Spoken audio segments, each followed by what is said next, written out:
अस्सलामुअलैकुम। आज हम आपको बताएंगे कि जो गैस वाला जो आटा चूल्हा होता है इसमें कौन कौन से मसाइल होते हैं और ये किस तरह से हम इसको ठीक कर सकते हैं।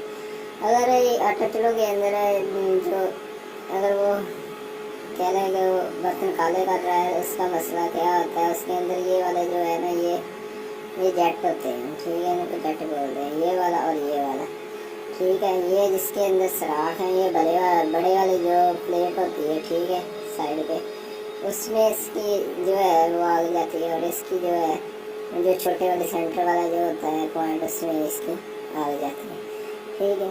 इसकी वजह क्या होती है, इसके अंदर ये देखो ये ना सराख होते हैं छोटे छोटे, अगर आपको नज़र आ रहे हो, ये इसके अंदर भी ऐसे ही होते हैं। इसमें यानी कि जो सराख उनकी एक लिमिट होती है, जब उससे वो बड़े होते हैं तो उससे गैस ज़्यादा गुजरती है और इस वजह से ये इस बर्तनों को काला करना शुरू कर देते हैं, ठीक है।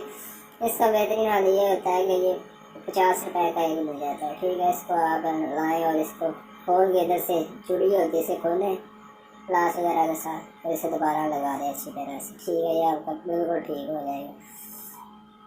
अगर इसके अंदर आपको स्पार्किंग नहीं कर रहा ऑटो, यानी कि ऑटोमेटिकली वो आग नहीं लगा रहा, तो इसमें ये होता है लेटर, ठीक है, ये वाला वाइट कलर में, ठीक है। इसकी वायर है और इसके अंदर एक स्प्रिंग होता है और एक इसके अंदर टेम्परेचर वाला सिस्टम लगा होता है, ठीक है। ये भी इधर से पेज खुल जाता है और ये भी अलहदा से 50-60 रुपये का ये मिल जाता है, ठीक है। वो इधर से आप लगा दें, इसको चेंज कर दें तो ये ठीक हो जाए। अगर फर्ज करेंगे आपको इस तरह से नहीं ये ठीक करना है, तो इसका बेहतरीन हाल ये है कि आप वो गैस वाली शॉप पे जाएं, उनसे जाकर ले लें, तो ये आपको 250 रुपये तक ये आपको मिल जाएगा और इसी तरह से आप इसको नया लगा लें। अगर आप मैकेनिक के पास जाएंगे तो आपको ये कम से कम वो 400-450-500 रुपये में ये चेंज करके देते हैं और करते वो कुछ भी नहीं है, सिर्फ यही चीज़ उन्होंने करनी होती है।